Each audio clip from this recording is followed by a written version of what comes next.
With profound humble gratitude and love to all venerated enlightened masters, we bow to the Almighty in soulful gratefulness for gifting us with their holy blessed presence. May all beings be awakened by their divine grace. Part 4 of 4.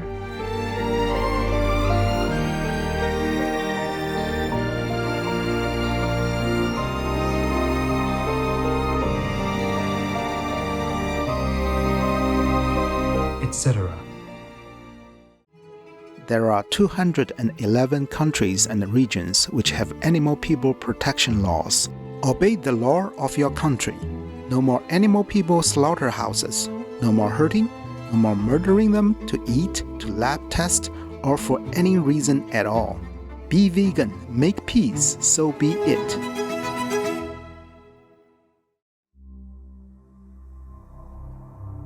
Our programs offer many languages. Please visit suprememastertv.com/schedule. Nos programmes offrent plusieurs langues. Veuillez visiter suprememastertv.com/schedule. Nuestros programas ofrecen varios idiomas. Visiten suprememastertv.com/schedule. Nossos programas oferecem vários idiomas. Acesse suprememastertv.com/schedule. A truth separated by the intellect is no longer a subject of destiny. We behold it as a God, upraised above care and fear. Please continue watching for the inspirational words of the famous American philosopher, Ralph Waldo Emerson, vegetarian. Vegan, the great protector of all beings.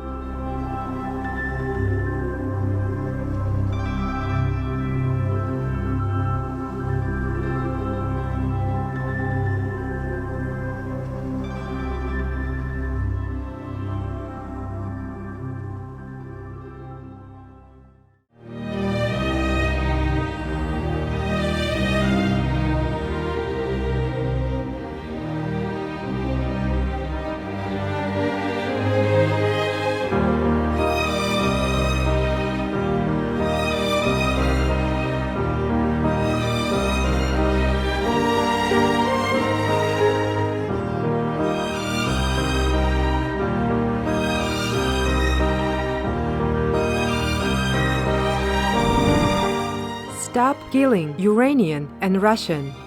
Stop war. Make peace now.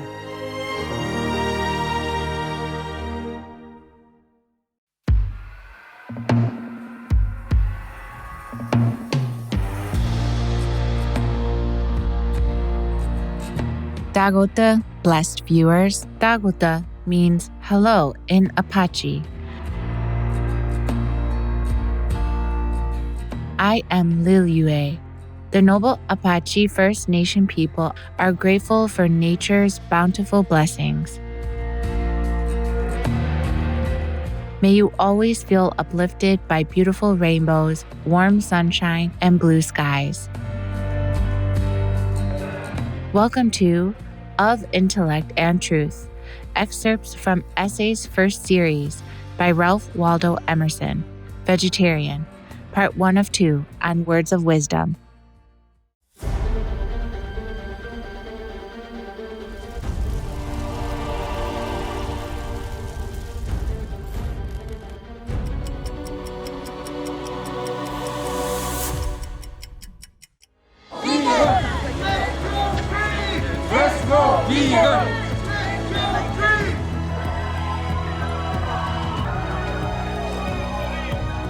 One life, one chance. Be vegan, make peace, do good deed.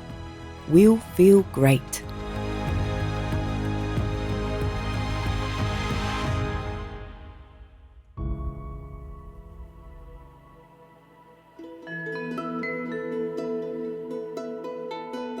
Ralph Waldo Emerson, vegetarian, was a renowned 19th century American essayist, philosopher, lecturer, poet, and leader of the Transcendental Philosophical Movement. His literature influenced many celebrated writers, including Henry David Thoreau and Walt Whitman. Emerson is most famous for his essays, through which he expresses ideas of freedom, spirituality, individuality, the remarkable ability of humans to have profound realizations, and the relationship between the soul and the surrounding world. Ralph Waldo Emerson traveled widely, giving lectures, and became well known for his publications, essays, and nature.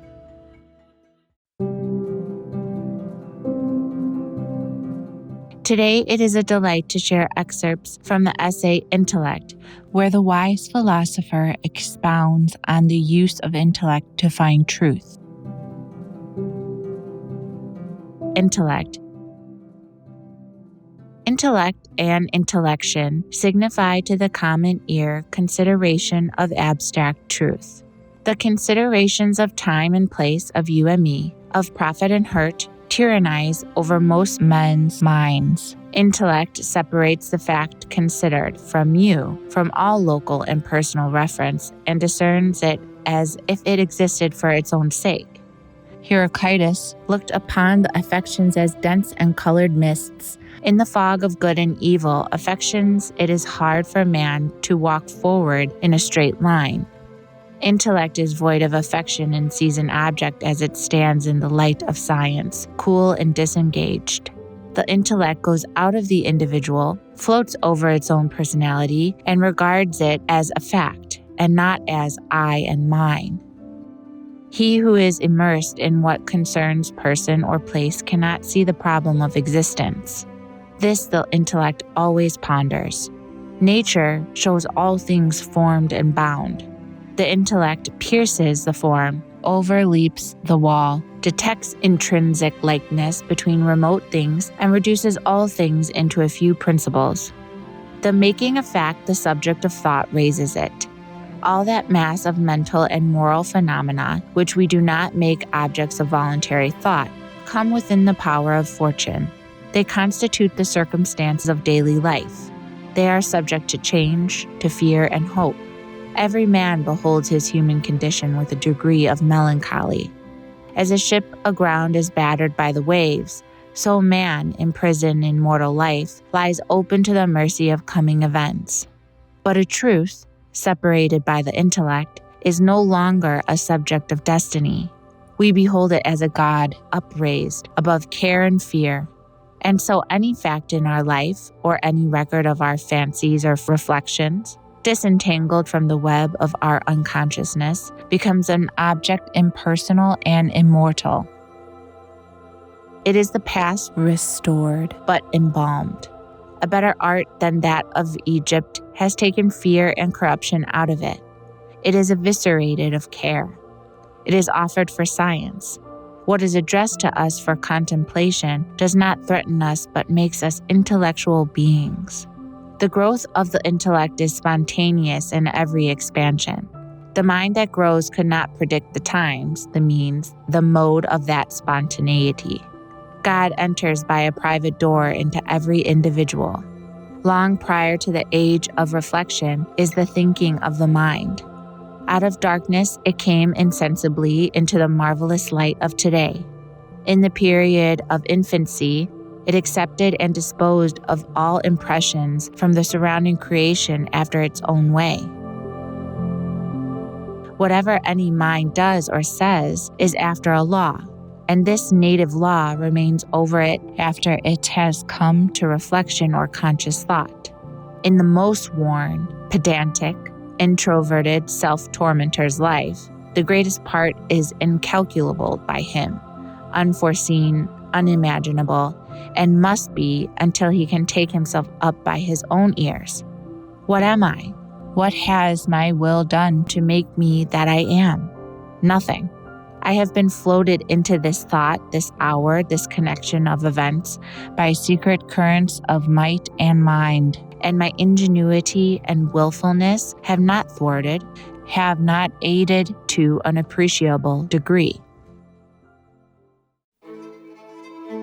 There are 211 countries and regions which have animal people protection laws. The Seychelles is one of them.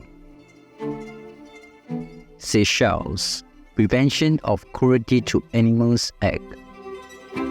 People who treat animal people cruelly fail to provide the basic needs of animal persons in their care, overwork animal folk, or engage animal individuals in fights will be fined according to the violation, have the animal people removed from their care for a period of time, and be charged with boarding fees.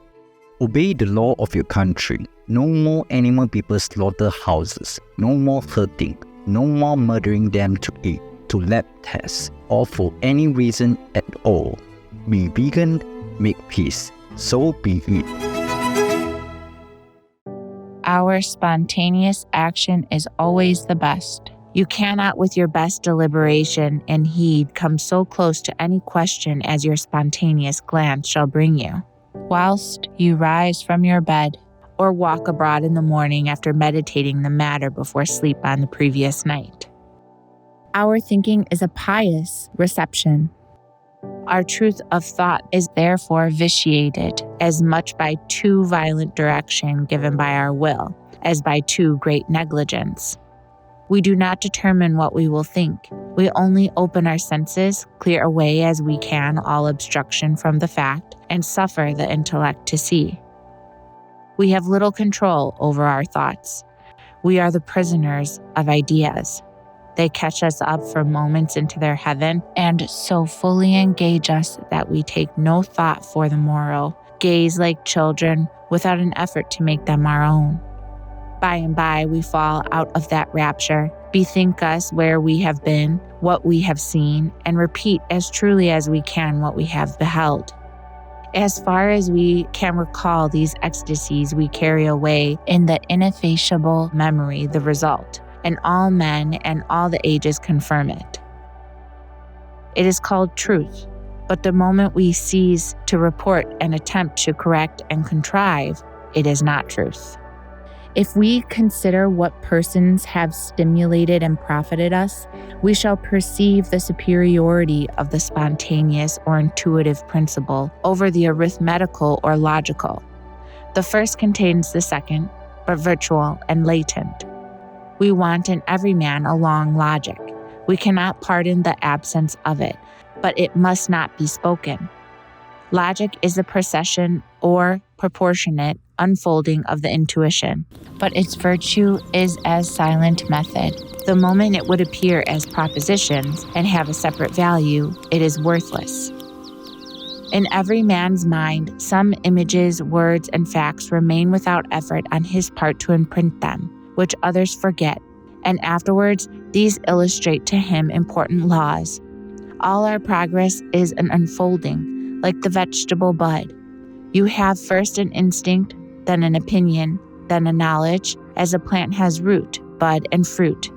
Trust the instinct to the end, though you can render no reason. It is vain to hurry it. By trusting it to the end, it shall ripen into truth, and you shall know why you believe. For more information, please visit Project Gutenberg or Gutenberg.org. Being vegan is the easiest thing in the world. Instead of meat on your spaghetti, you have tomato sauce. And instead of a meat chili, you have a bean chili. It's so easy, but the payoff is much better. Weight control, diabetes in some cases goes away, heart disease reverses. The payoff is huge. Dr. Neil Barnard, MD, vegan.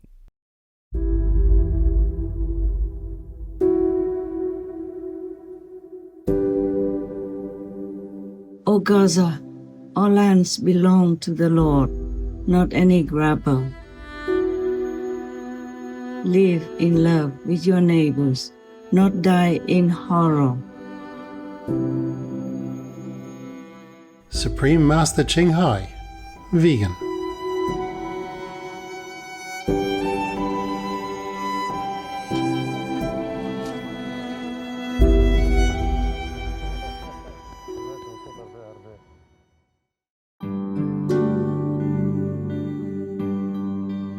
Considerate viewers, thank you for your presence today for Words of Wisdom. Please join us again tomorrow for Of Intellect and Truth, excerpts from Essays First Series by Ralph Waldo Emerson, Vegetarian, Part 2 of 2.